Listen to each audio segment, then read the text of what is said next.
Assalamualaikum warahmatullahi wabarakatuh. Perkenalkan, nama saya Gilang Dwi Saputra dari kelas Sistem Informasi A Ganjil. Dalam kesempatan kali ini saya akan membahas tentang alat-alat teknologi informasi.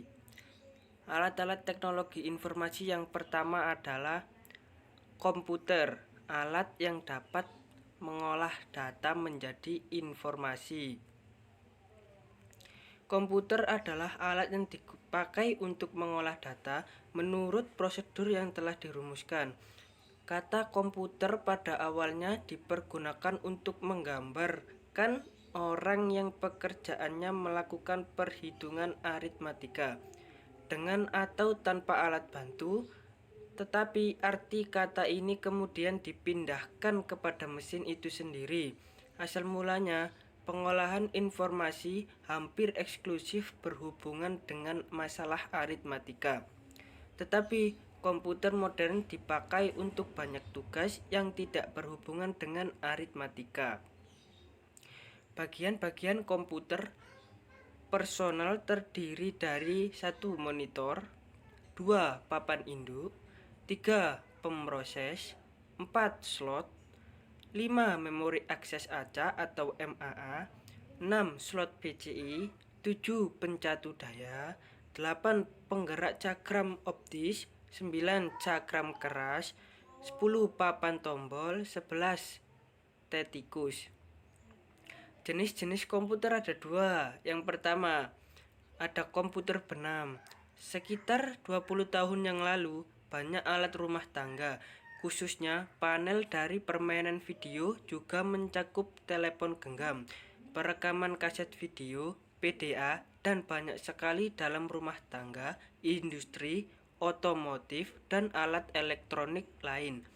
Semua berisi sirkuit elektronik seperti komputer yang memenuhi syarat. Turing lengkap di atas dengan catatan bahwa program dari alat ini seringkali dibuat secara langsung di dalam chip ROM yang akan perlu diganti untuk mengubah program mesin. Maksud komputer yang lain secara umum dikenal sebagai microcontroller atau komputer benam.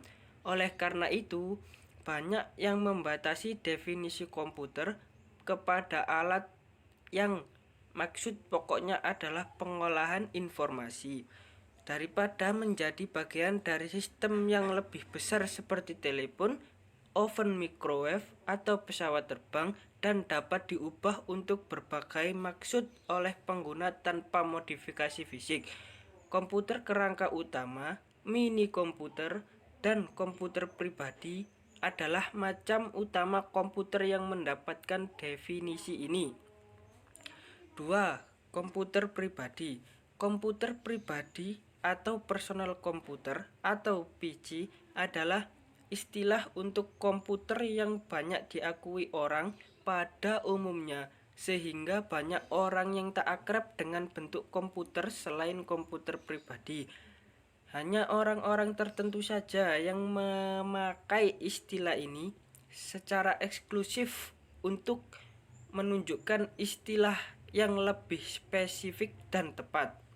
Komputer pribadi diperkenalkan pada pertama kali di Indonesia pada tahun 1980 oleh almarhum Eddie Liu, pendiri Dragon Computer dan Communication, melalui merek Sinclair yang berasal dari Inggris. Komponen komputer secara utuh ada prosesor, memori, motherboard, casing, power supply, CD-ROM, monitor, VGA, hard disk, dan kabel power. Bagian-bagian komputer. Komputer terdiri atas 2 bagian besar, yaitu perangkat lunak software dan perangkat keras hardware.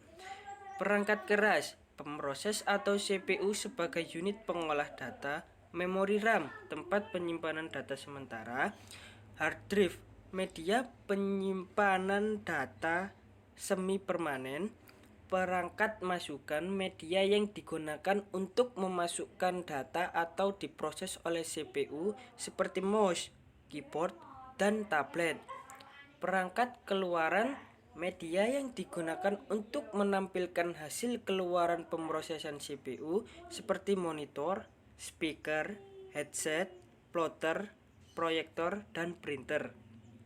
Perangkat lunak, sistem operasi program dasar pada komputer yang menghubungkan pengguna dengan hardware komputer. Sistem operasi yang biasa digunakan adalah Linux, Windows, dan Mac OS. Tugas sistem operasi termasuk namun tidak hanya mengatur eksekusi program di atasnya, koordinasi input, output, pemrosesan, memori, serta instalasi software. Program komputer merupakan aplikasi tambahan yang dipasang sesuai dengan sistem operasinya. Jenis komputer yaitu ada komputer analog, komputer pulsa, mikrokomputer, mini komputer, mainframe komputer, dan superkomputer. Yang kedua, alat-alat sistem informasi yaitu ada radio. Alat yang digunakan untuk menyampaikan informasi berupa suara dari stasiun pemancar dengan frekuensi yang ditetapkan. Radio adalah teknologi yang digunakan untuk mengiriman sinyal dengan cara modulasi dan radiasi elektromagnetik atau gelombang elektromagnetik. Gelombang ini melintas dan merambat lewat udara dan bisa juga merambat lewat ruang angkasa yang hampa udaranya karena gelombang ini tidak memerlukan medium pengangkut seperti molekul udara. Sejarah dari radio adalah sejarah teknologi yang menghasilkan peralatan radio yang menggunakan gelombang radio. Stasiun radio paling awal menggunakan sistem radio telegrafi dan tidak membawa audio. Agar siaran audio dimungkinkan, perangkat deteksi dan amplifikasi elektronik harus digunakan. Sejarah penemuan radio dimulai di Inggris dan Amerika Serikat. Donald McNichol adalah bukunya Radio's Conquest of Space menyatakan bahwa terkalahkannya ruang angkasa oleh radio dimulai tahun 1802 oleh Dan, yaitu dengan ditemukannya suatu pesan dalam jarak pendek dengan menggunakan alat sederhana berupa kawat beraliran listrik. Penemuan berikutnya adalah oleh ketiga orang cendekiawan muda. Di antaranya adalah James Maxwell, berkebangsaan Inggris pada tahun 1865. Ia dijuluki Scientific Father of Wireless karena berhasil menemukan rumus-rumus yang diduga mewujudkan gelombang elektromagnetik, yakni gelombang yang digunakan radio dan televisi. Penggunaan awal radio pada awalnya digunakan dalam keperluan maritim untuk mengirimkan pesan telegraf menggunakan kode Morse antara kapal dan penerima di darat. Salah satu penggunaan awal teknologi ini adalah Angkatan Laut Jepang yang memata-matai armada Rusia saat Perang Tsushima pada tahun 1901. Salah satu penggunaan teknologi ini yang paling dikenang adalah pada komunikasi antara operator di kapal RMS Titanic dengan kapal terdekat dan komunikasi ke stasiun barat. Siaran komersial radio mulai dilakukan pada 1920-an dengan populernya pesawat radio, terutama di Eropa dan Amerika Serikat. Selain siaran komersial, siaran titik ke titik atau point to point termasuk telepon dan siaran ulang program radio menjadi populer pada dekade 1920-an dan 1930-an. Penggunaan radio dalam masa sebelum perang adalah untuk mengembangkan pendeteksian dan pelokasian pesawat dan kapal dengan menggunakan radar. Sekarang terdapat banyak kegunaan dari gelombang radio, termasuk jaringan nirkabel, komunikasi segala jenis, dan juga penyiaran radio komersial. 3. Televisi. Alat teknologi yang digunakan untuk menyampaikan informasi dalam bentuk gambar gerak ataupun video. Televisi adalah sebuah media telekomunikasi terkenal yang berfungsi sebagai penerima siaran gambar beserta suara, baik itu yang monokrom atau hitam putih maupun berwarna. Kata televisi merupakan gabungan dari kata tele atau jauh dari bahasa Yunani dan visio yang berarti penglihatan dari bangsa Latin, sehingga televisi dapat diartikan sebagai alat komunikasi jarak jauh yang menggunakan media visual atau penglihatan. Penggunaan kata televisi sendiri juga dapat merujuk kepada kotak televisi, acara televisi, ataupun transmisi televisi. Penemuan televisi disejajarkan dengan penemuan roda. Karena penemuan ini mampu mengubah peradaban dunia. Di Indonesia, televisi secara tidak formal sering disebut dengan TV. Dibaca TV, TV, ataupun TV. Kotak televisi pertama kali dijual secara komersial sejak tahun 1920. Dan sejak saat itu, televisi telah menjadi barang biasa di rumah, kantor bisnis, maupun institusi, khususnya sebagai sumber kebutuhan akan hiburan dan berita serta menjadi media periklanan.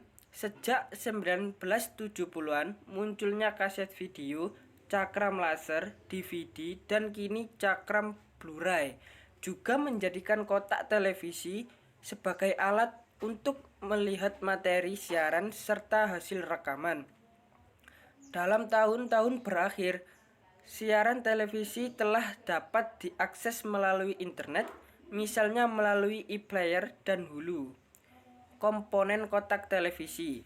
Secara umum, cara kerja kotak televisi berawal dari antena yang menerima input frekuensi radio berupa frekuensi VHS dan UHF yang kerjanya diatur oleh tuner dan pencarian gelombang. Selanjutnya, sinyal diolah dan dipisahkan antara gambar dan suara, sementara gambar diolah oleh tabung katode dan diteruskan ke layar. Sinyal suara diproses untuk dipecah menjadi stereo untuk kemudian diumpan ke penguat akhir dan speaker.